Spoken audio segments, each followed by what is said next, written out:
Hey guys, it's Eric and I'm back. And before I get into today's video, I'd like to thank everyone who's already liked and subscribed to our channel. If you haven't already, please do that for us. And it's a great way to grow the channel and stay up to date on good fishing and hunting content.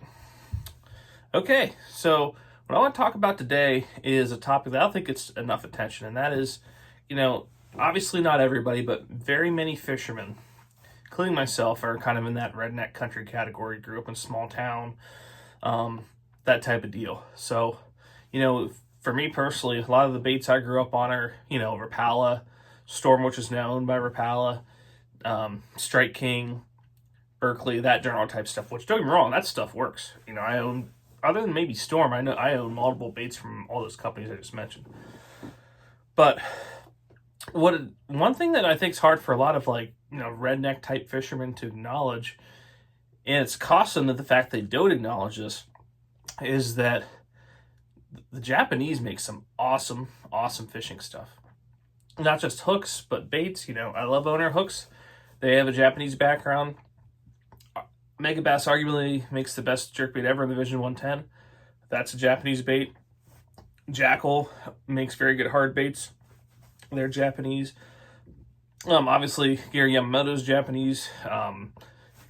Yamamoto's more Americanized now, but written in Japan.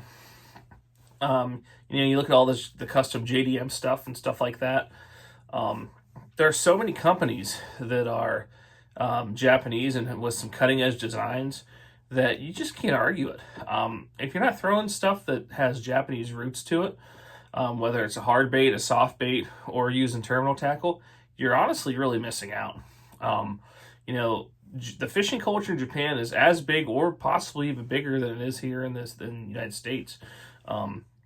It's really big. We've for example, the Bassmaster Elite Series right now, as of recording this video here in late May, 2 of the top 10 anglers in Angler Year are Japanese, in Takuito and Koyu Fujita. So that's one thing you have to keep in mind is, the Japanese are continually innovating baits, techniques, especially finesse. They really excel with finesse stuff. But like I said, I've already mentioned Megabass and Jackal. Even some of Yamamoto's offerings, even newer stuff, is a lot of Japanese type design. And I know there's a couple companies I'm forgetting, but yeah, I mean, you cannot argue with what the impact that Japan and Japanese anglers and JDM tackle has had on bass fishing. So if you're like me, even though you're a country person, you still throw a lot of Japanese stuff because you want to catch more fish.